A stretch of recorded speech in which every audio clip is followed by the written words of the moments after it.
얼마 전에 우리가 잘 알고 있는 리우 올림픽에서 2개의 금메달을 딴 장혜진 선수의 간증 영상을 보게 되었습니다.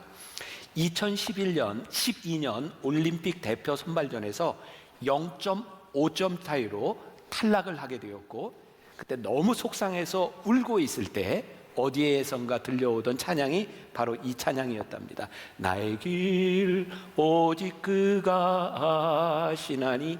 이 찬양이 마음에 들어왔던 거예요. 지금 나에게 일어나는 이 일을 알지 못하지만 하나님은 아시는구나. 그리고 다시 마음을 다잡게 되었고, 2016년 리우 올림픽에 나가는 선발전에 가게 되었습니다. 1차 선발전에서 장혜진 선수가 6등을 했어요. 우리나라 대표 선발전에서는 1, 2차전 합계로 3등 안에 들어야 대표가 된답니다. 6등을 했다고 하는 것은 절망적인 상황이었어요. 그때 아버지에게 이렇게 전화를 했답니다. 아빠, 나 이제 교회 안 다녀요. 하나님 안 믿으면 성질도 내고 내가 하고 싶은 거 할 텐데 성질도 못 내고 너무 힘들어요. 그때 아버지가 이렇게 대답을 했답니다. 내 믿음의 분량이 그 정도밖에 안 되니 그렇다. 그 말이 어떻게 들렸는지 모르지만 장혜진 선수는 회개하기 시작했고 다시 2차전에 나가서 1등을 합니다. 그래서 간신히 3등으로 국가대표 선발전에 국가대표가 돼서 나가게 되죠. 어떤 생각을 하세요? 만일 이 장혜진 선수가 이번에도 또 떨어졌다면 어떤 고백을 했을까요? 지금은 굉장히 감사한 마음으로 하나님이 나를 여기까지 인도하셨다고 고백하고 있지만 떨어졌다면 어떤 고백을 했을까요? 저는 분명히 우리들의 삶에 우리들이 알지 못하지만 하나님은 계획을 가지고 계시는 분이라는 것을 저는 믿습니다. 오늘 여러분들에게 우리들에게 이 고백이 있느냐에 대한 문제인 거죠.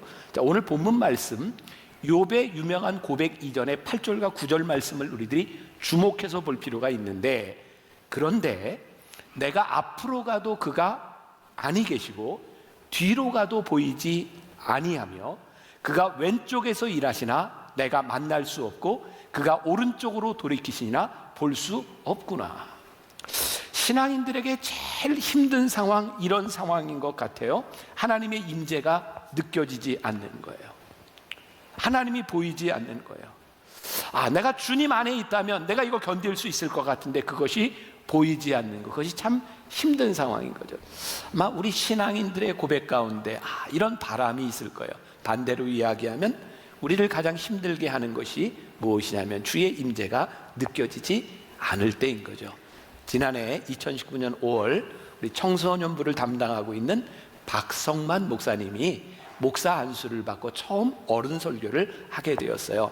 제가 수요일 그 예배에 참석하면서 그 설교를 듣게 되었는데 이런 고백을 하더라고요. 너무너무 떨려서 하나님께 기도했답니다. 하나님 도와주세요. 근데 기도하는 자신의 모습을 보니까 떨리는 이유, 기도하는 이유가 뭐냐면 설교를 잘하고 싶었다는 거예요. 근데 그때 그것을 깨닫게 되면서 기도를 이렇게 했답니다. 하나님, 나와 함께 해주세요. 그러면서 그 설교 가운데 창세기 39장에 요셉에 대한 이야기를 했는데요. 여러분, 요셉하면 떠오르는 단어가 하나 있다면 뭘까요? 형통함 아닌가요? 요셉에게는 늘 형통함이라고 하는 수식어가 붙어 있었던 것 같아요. 근데 요셉에게 있어서 형통함은 무엇이었을까요? 요셉은 참 어려운 인생을 살았잖아요. 노예로 팔려가고 감옥에 들어가고, 그런데 그 가운데 늘 붙어있던 말이 형통하였다라는 말이었어요. 그러니까 우리들이 그냥 얼핏 생각하는 것처럼 요셉이 총리가 되었기 때문에 형통했다라고 생각한다면 이것은 요셉의 인생을 오해하고 있는 거예요. 요셉은 옥에 있을 때에도 그리고 노예로 있을 때에도 그는 늘 형통했다. 그는 총리가 되었기 때문에 형통한 사람이 아니라 형통한 삶을 살아가다가 총리가 된 것도 경험했던 사람인 거죠. 형통함이란 아무런 문제가 없다, 그것을 이야기하는 게 아닌 것 같아요. 형통함은 하나님과 함께 동행하는 주의 임재 가운데 있는 삶을 형통함이라고 말을 합니다. 우리 크리스천들에게 그런 소망이 있지 않아요? 내 인생에 문제가 좀 없었으면 좋겠다. 그런데 우리는 그런 인생을 살지 못하죠. 여기 앉아있는 우리들 모두 다 우리 인생의 문제를 안고 있어요. 왜일까요? 하나님이 우리를 그렇게 만드셨어요. 문제 없는 인생으로 만드신 것이 아니라 문제 있는 인생 가운데서 어떻게 하나님과 동행할 것이냐로 우리의 인생을 만드셨기 때문에 우리 인간들은 문제 없는 인생을 살 때 형통함을 느끼는 것이 아니라 하나님과 동행할 때 형통함을 깨닫게 되는 거예요. 오늘 욥에게 있어서 얼마나 막막한 상황입니까? 나의 가는 길 그가 오직 아시나니, 이 고백을 하기 전에 8절과 9절에서 욥의 마음으로 한번 보세요. 그런데 내가 앞으로 가도 그가 아니 계시고 뒤로 가도 그가 보이지 아니하며 그가 왼쪽에서 일하시나 내가 만날 수 없고 오른쪽으로 돌이키시나 배울 수 없구나. 너무너무 답답한 상황인 거예요. 어쩌면 오늘 여기에서 예배를 드리고 있는 누군가의 마음 가운데 힘든, 너무너무 어려운 이런 고백을 하고 있는 사람인지 몰라요. 그런데 중요한 것이 하나 있어요. 이 어렵고 힘든 상황 가운데서 욥이 하나님을 떠나지 않았다는 거예요. 그는 여전히 하나님을 예배하는 사람이었고 그의 친구들이 와서 욥에게 집요하게 그를 괴롭힐 때에도 욥은 하나님을 떠나지 아니했다는 거예요. 자, 묵상이라고 하는 것을 생각해 보겠습니다. 하나님의 말씀을 묵상한다고 하는 것은 무엇일까? 오늘 우리들이 묵상에 유익을 가진다고 하는 것은 무엇일까? 여러분, 우리가 하나님을 묵상한다고 해서 우리들의 인생에 해결할 수 없는 일들, 우리들이 이해할 수 없는 모든 일들이 풀려지지 않습니다. 목사인 저도 제가 이해할 수 없는 많은 문제들을 안고 서 있어요. 우리의 인생이 그런 거예요. 묵상의 유익은 모든 것을 우리들이 알게 되는 해답을 아는 것이 아니라 이해할 수 없는 우리의 상황 가운데서 여전히 하나님과 함께 동행하는 삶을 살도록 만들어지는 것이 묵상의 유익이에요. 오늘 욥이 이야기하고 있는 10절의 말씀 가운데 그가 나를 단련하신 후에는 이라고 하는 말이 나오는데, 이 단련이라는 말이 NIV 성경에 보면 시험, 테스트라고 되어 있어요. 욥의 인생에서 깨닫게 된 것, 하나님 당신이 나의 가는 길을 알고 계시니 이 모든 것이 나를 단련하시는 것이군요. 이것이 나를 테스트하시는 그 시간이군요. 단련한다고 하는 게 뭐예요? 테스트한다고 하는 게 뭐예요? 우리들이 금을 만들 때 불 속에 집어넣고 그리고 단련하면서 불순물들을 다 제거하는 거죠. 욥이 깨닫게 된 게 뭐예요? 하나님, 내가 알지 못하지만 이 시험과 어려움 가운데서 하나님 저를 만들어 가고 계시는군요. 제 인생의 불순물들이 하나하나 제거되고 있군요. 하나님, 이 어려움 가운데서 나의 정체성, 내가 어떤 사람인지가 드러나고 있군요. 욥이 지금 그 고백을 하고 있는 거예요. 하나님의 말씀 가운데 하나님을 떠나지 아니하며. 좋은 예가 될 수 있을 것 같은데, 저는 학창시절에 늘 그런 꿈을 꿨던 것 같아요. 나도 선생이었으면 좋겠다. 왜 시험을 볼 때면 선생님들이 부러운 거예요. 시험 감독하고 있는 선생님이. 근데 제가 공부를 다 마치고 그리고 이제 한국에 와서 저도 이제 교수 생활을 잠깐 했어요. 시험 문제를 내고 시험 보는 학생들을 보면서 학생들이 너무너무 부러운 거예요. 아유, 저놈들은 시험만 보면 되지. 나는 저 시험 본 걸 다 채점하고 점수 내고 해야 될 일이 너무너무 많아. 근데 이렇게 시험 감독을 하려고 이렇게 보면 학생들이 참 여러 가지죠. 시험을 보면서 웃으면서 쓰는 애들이 있어요. 자신 있다는 거죠. 막 씁니다. 어떤 애들은 너무너무 고민스럽게 쓰는 아이들도 있죠. 그런가 하면 아예 그냥 자는 애들도 있어요. 어떤 애들은 1번만 쭉 이렇게 쓰는 아이들도 있고. 여러분, 시험 감독이 그것들을 다 봅니다. 그런데 시험 감독은 시험 시간에 아이들에게 아무 말도 하지 않습니다. 틀렸다 맞았다 이야기하지 않습니다. 시험이 끝나야 답을 맞추는 겁니다. 그런 생각이 들어요. 하나님이 우리를 시험하실 때 하나님은 우리들에게 말씀하시지 않습니다. 하나님께서 우리를 시험하실 때 우리는 어쩌면 참 답답한 시간을 지나갈지도 몰라요. 그런데 그 시험의 시간이 떠나면 드러나게 되는 거예요. 시험의 시간이 지나가면 하나님이 우리를 어떻게 인도하셨는지, 하나님의 뜻이 무엇인지를 우리들이 깨닫게 되는 거예요. 욥의 지금 고민 가운데 내가 지금 하나님 어디 계시는지 보이지 않고 알지 못하는데, 내가 분명히 하나 고백하는 것이 있습니다. 하나님께서 나에게 이 시험을 주신 것, 이것이 끝난 후에는 하나님께서 나를 순금같이 만들어 주실 것을 제가 믿습니다. 그래서 욥은 이 시험의 기간 중에 하나님을 떠나지 아니합니다. 하나님께서 나의 길을 아신다. 이건 어떤 고백일까요? 제가 말씀을 묵상하며 그런 생각을 했습니다. 우리들은 일상의 변화를 꿈꿔요. 하나님의 말씀을 들고 묵상하면서 어떤 표현을 쓴다면 아주 드라마틱한, 우리의 인생이 확 바뀌어지는, 하나님의 말씀을 깨닫고 났더니 정말 놀라운 일이 일어났다, 이런 일상의 변화를 꿈꿀 때 묵상은 일상에서 찾아오는, 일상에서 하나님과 함께하는 믿음의 고백인 거예요. 여러분, 묵상한다고 하는 것은 우리들에게 드라마틱한 일이 일어나는 것이 아니라 지금 일상을 살아가고 있는 우리의 인생 가운데 하나님이 어떻게 일하시는가를 경험하게 만들어주는 거예요. 제가 오늘 말씀을 마치고 났을 때는 여러분들이 묵상에 대한 유익을 가지고 묵상하는 삶으로 돌아왔으면 좋겠다는 생각을 가지고 말씀을 나누고 있는 거예요. 여러분, 욥에게도 지금 이 상황이 얼마나 실망스러운 상황이에요. 왜? 그가 원했던 일이 아니니까, 원했던 상황이 아니니까. 우리의 삶에 찾아오는 실망은 다 그런 겁니다. 내가 원치 않는 자리에 있지 않고 내가 원치 않는 상황들이 우리들에게 펼쳐질 때 우리는 참 실망스러운 거예요. 또 그것뿐만 아니라 우리들이 지금 하고 있는 일, 우리들이 걷고 있는 이 일들이 하찮게 여겨질 때 우리는 우리의 인생이 실망스럽게 느껴지는 거죠. 우리가 묵상한다고 할 때 우리들의 신앙생활을 하면서 큰 오류를 하나 범하고 있는데, 그것은 우리들의 인생에 드라마틱한 일을 꿈꾼다는 거예요. 아니요, 말씀은 우리로 하여금 일상을 붙들어 주는 거예요. 다시 욥의 이야기로 들어와서 그가 느꼈던 8절과 9절의 말씀, 어떤 마음이었을까? 그런데 내가 앞으로 가도 그가 아니 계시고 뒤로 가도 보이지 아니하며 그가 왼쪽에서 일하시나 내가 만날 수 없고 그가 오른쪽에서 돌이키시나 배울 수 없구나. 하나님은 앞에서도 일하시고 뒤에서도 일하시고 옆에서도 일하시는데 욥에게 그 하나님이 보이지 않는 거예요. 욥이 그 하나님을 느낄 수 없는 거예요. 아마 우리들이 느끼는 많은 답답한 심정 같은 그런 마음이었을 거예요.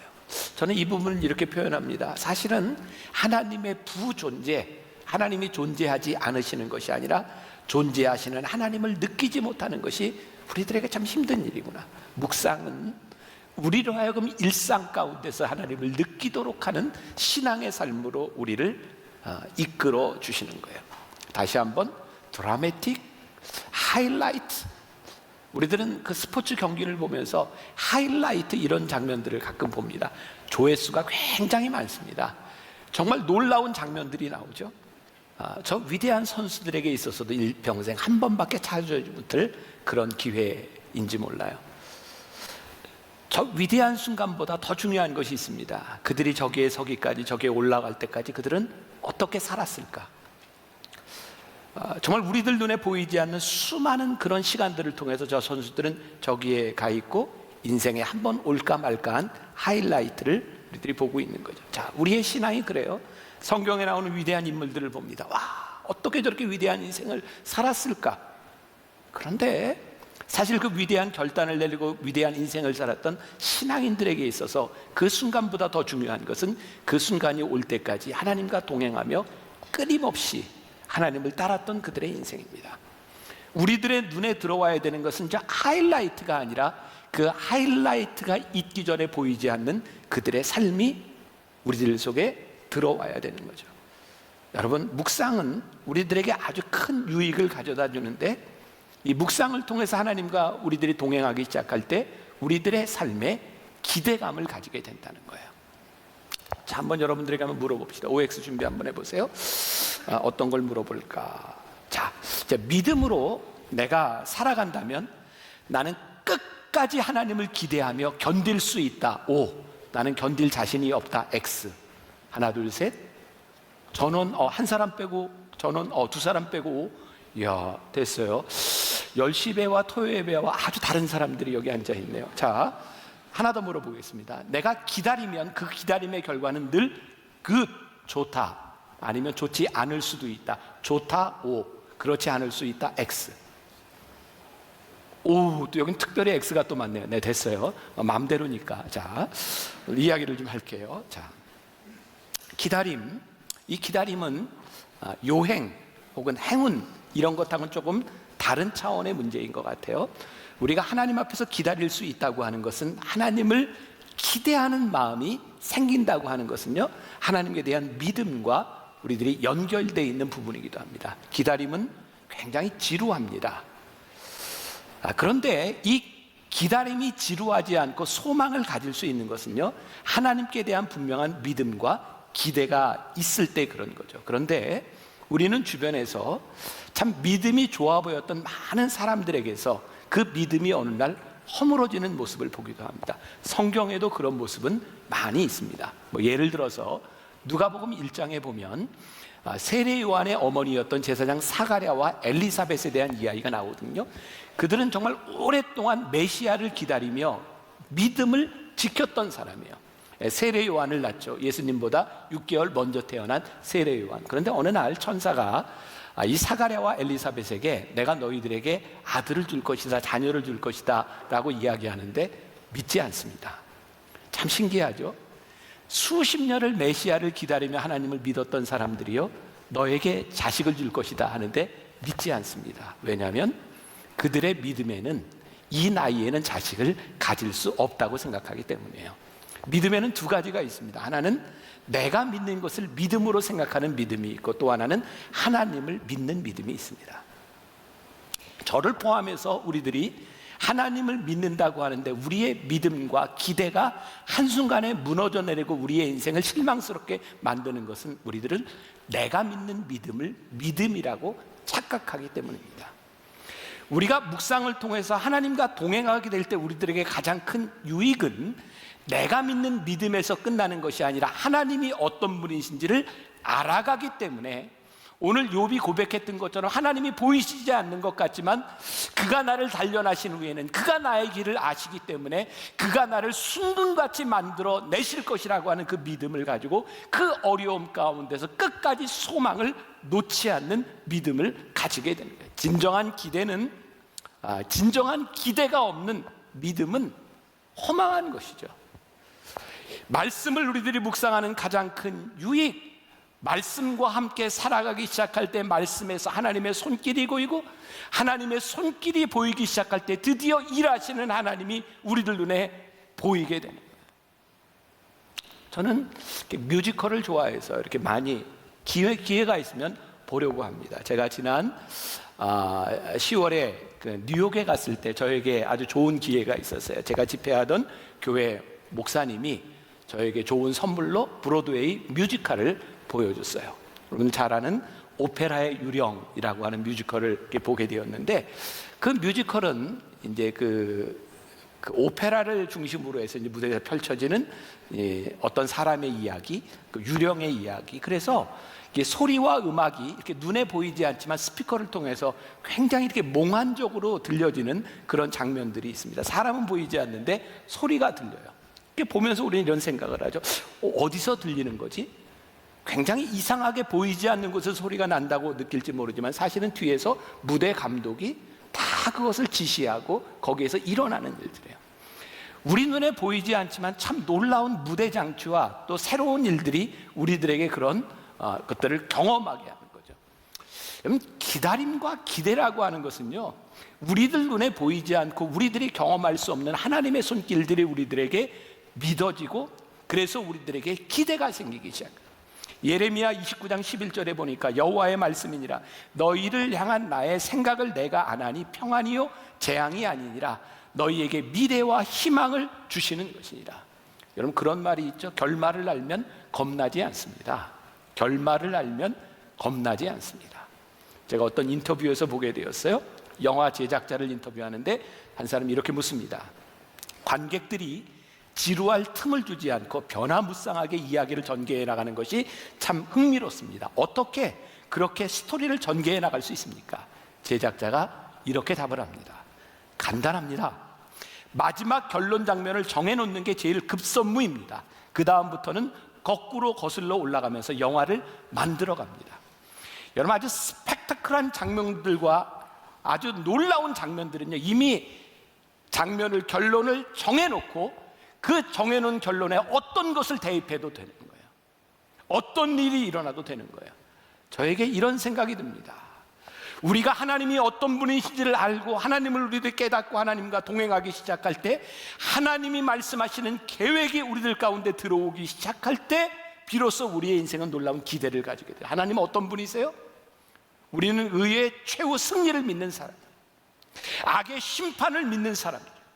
하나님은 우리의 인생에 선하시다고 하는 것을 우리들이 믿는 사람이에요. 내가 지금 깨닫지 못하지만 하나님의 인도하시는 내 인생은 선하다, 하나님은 베스트이시다, 하나님은 나의 선한 목자이시다, 그것을 믿을 때에 우리들의 인생에 기대감이 생겨요. 하나님과 함께 동행하며 살아갈 수 있는 거예요. 하나님의 말씀을 묵상하며 그분의 손길이 우리들에게서 느껴지기 시작할 때 우리의 인생에는 기대가 생기는 거예요. 드라마틱한 어떤 일이 일어나는 것이 아니라 일상적인 우리들의 삶에서 우리를 인도하시는 기대가 우리들에게 찾아오는 거예요. 묵상에 유익이 있는 거예요. 제가 지난해부터 여러분들에게 이 묵상에 대한 이야기를 하면서 드라마 바이블 이야기를 참 많이 했고, 우리 교회에서 여러 부서에서 성경을 읽는들이 일어나고 있어요. 참 신기하죠. 저도 성경을 계속 읽고 30년 넘게 목회를 하면서, 야, 하나님의 말씀이 이런 말씀이구나, 하나님이 나에게 이렇게 말씀하시는구나, 그 말씀이 우리들에게 깨달아지는 것, 그 말씀이 우리들에게 적용되는 것이 얼마나 귀한 일인지 몰라요. 우리의 인생에는 늘 기회들이 찾아와요. 여러 일들이 생겨요. 그런데 우리들이 하나님의 말씀을 묵상하지 않으면, 하나님의 말씀이 우리들에게 살아있지 않으면 우리들에게 찾아오는 기회 가운데서 우리들이 그것을 분별할 수 있는 지혜가 없어요. 기회는 늘 두 가지인 것 같아요. 하나는 사단의 마음으로 우리들에게 욕망으로 찾아오는 기회가 있고, 하나님의 마음이 무엇인지를 우리들에게 보게 하는 것이 있어요. 여러분, 하나님의 말씀을 우리들이 보지 않고 하나님의 말씀이 우리들에게 살아있지 않으면 우리의 욕망은 늘 우리로 하여금 서두르게 만들어져요. 우리로 하여금 기다리지 못하게 합니다. 하나님의 인도하심이 우리들 가운데 들어오면 지금 하시는 일이 얼마나 우리들에게 귀한 일인지를 고백하게 돼요. 저는 오늘 이 원고를 오래전에, 몇 달 전에 써놓은 원고예요. 그런데 여기 보니까 지금 저와 뉴욕에서 만났던 저 두 분이 함께 예배를 드리고 있는데 참 신기하죠. 제가 원고를 이렇게 써놨어요. 지난해 제가 맨하탄에서 어떤 분들을 만나며 그런 얘기를 한 적이 있어요. 하나님이 조금만 지금 일찍 만나게 해주셨더라면 참 좋았을 텐데, 얘기하다가 이런 얘기를 했어요. 그런데 지금 생각해 보니까 지금이 그때라. 되게 그런 생각이 들어요. 여러분, 하나님께서 여러분들에게 만나게 하신 그 사람이 오늘 여러분들에게 얼마나 귀한 사람이고, 오늘 여러분들에게 일어나는 그 일이 하나님께서 얼마나 기가 막히게 우리들의 인생을 이끌어 가시는 그 시간인지를 우리들이 믿기 시작할 때 우리들의 인생에 기대가 생기는 거예요. 그래서 제가 아름다움의 기다림의 미학이라고 하는 말을 제가 써봤어요. 야, 하나님의 말씀을 묵상하며 우리들의 기다림이 복되다고 생각하고 하나님의 말씀이 우리들 가운데 살아있을 때 이건 진짜 복된 우리들의 인생이구나. 제가 원칙을 세우기로라고 하는 시리즈로 여러분들과 말씀을 나누면서 제가 이런 원칙을 가지고 살았으면 좋겠다 몇 가지를 나누고 있습니다. 우리들이 말씀을 묵상하며 살아가기로 결정할 때 우리들에게 이런 원칙이 있었으면 좋겠다. 첫 번째, 내가 신실하게 약속을 지키며 살아가는 사람이 되겠습니다. 이게 여러분들에게 원칙이 되었으면 좋겠다. 신실하게 약속을 지키며 살아가겠다. 이게 무슨 말이에요? 하나님의 말씀을 볼 때, 하나님의 약속을 볼 때 내가 신실하겠습니다. 여러분, 하나님의 말씀은요, 우리를 늘 옳은 길로 인도하세요. 그런데 옳은 길에 가장 큰 장애가 되는 것이 뭔지 아세요? 좋은 것입니다. 우리가 하나님의 말씀을 신실하게 붙들지 못하면 우리는 옳은 길보다 좋은 길을 선택할 때가 많이 있어요. 신실한 하나님의 약속을 우리들이 믿을 때 우리는 옳은 길을 가요. 하나님은 어떤 분이세요? 하나님은 우리를 빠른 길로 인도하시는 분이 아니라 늘 옳은 길로 인도하신다. 이 믿음이 우리로 하여금 말씀을 붙들고 살아가게 해요. 두 번째, 우리들이 해야만 되는 일과 하고 싶은 일을 좀 구별할 수 있는 지혜가 있으면 좋겠다. 하나님의 말씀을 볼 때, 하나님의 말씀을 듣고 우리들이 따라갈 때 이게 말씀 안에서 해야만 되는 일인가 아니면 내가 하고 싶은 일인가를 구별할 수 있는 지혜가 우리들 가운데 들어와야 돼요.